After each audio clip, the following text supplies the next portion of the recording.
বৃহস্পতিবার মায়ের গমন অনুষ্ঠানের জন্য জায়গা ঘুরে দেখলেন তথ্য সংস্কৃতি দপ্তর এর সচিব সহ মেয়র দীপক মজুমদার ও অন্যান্য আধিকারিকরা। এবছর মায়ের গমন অনুষ্ঠানটি সিটি সেন্টারের পরিবর্তে হতে পারে মহারানী তুলসীবতী স্কুলের সামনে। খবর সূত্রে এমনটাই জানা যায়। এদিন তুলসীবতী স্কুল এলাকা ঘুরে দেখলেন আধিকারিকরা।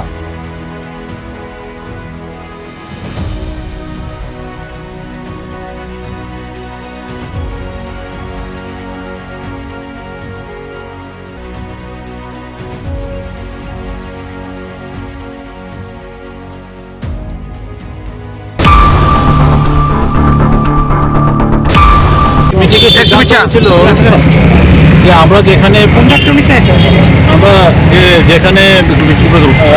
কার্নিভালটা করি এই জায়গাটা স্পেসটা ছোট, রোডটা নেরো, তার জন্যই ওখানে সিদ্ধান্ত হয়েছিল মিটিংয়ে যে অল্টারনেটিভ জায়গা একটা দেখার জন্য। তুলসীবতী এই স্কোয়ারে আমরা দেখেছি জায়গাটা স্পেশিয়াস আছে সেই অনুযায়ী, এবং এখানে যদি আমরা স্টেজ করি, দুই সাইডেও যদি স্টেজ করা হয় তারপরেও প্রচুর জায়গা থাকে এবং এটা সবার জন্য ফেসিলিটেটেড হবে। আমরা এখানে খুব সুগমভাবে করতে পারবো। তাতে কি হবে, এখন আমাদের রুট ম্যাপটাও চেঞ্জ করতে হবে। আগে যেখানে আমরা করতাম সিটি সেন্টারে, তো ওখানে কিন্তু রুট একটা ছিল, ওই রুটটাকে আমাদের একটু পরিবর্তন করতে হবে। আমরা এই প্রসঙ্গে 22 তারিখে আবার 4টের সময় ওখানে সব ক্লাবকে আবার ইনভাইট করবো। সেই মিটিংটা আসলে পরে আমাদের মাননীয় মেয়র সাহেবও থাকবেন, অন্যান্য সংশ্লিষ্ট দপ্তর যারা আছে পিডব্লিউডি, আরডি, এএমসি এবং তথ্য সংস্কৃতি দপ্তর, ওনারা সবাই থাকবেন। থেকে আমরা এই যে অ্যাকসেপ্টেবল যেটা প্রপোজিশন ওটা আমরা জানিয়ে দেবো।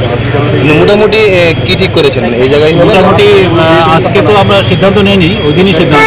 মিটিংয়ে কবে নাগাদ হতে পারে মায়ের গমন? 22 তারিখে আমরা যে মিটিং, 14 মায়ের গমন 14 তারিখ, 14 অক্টোবর।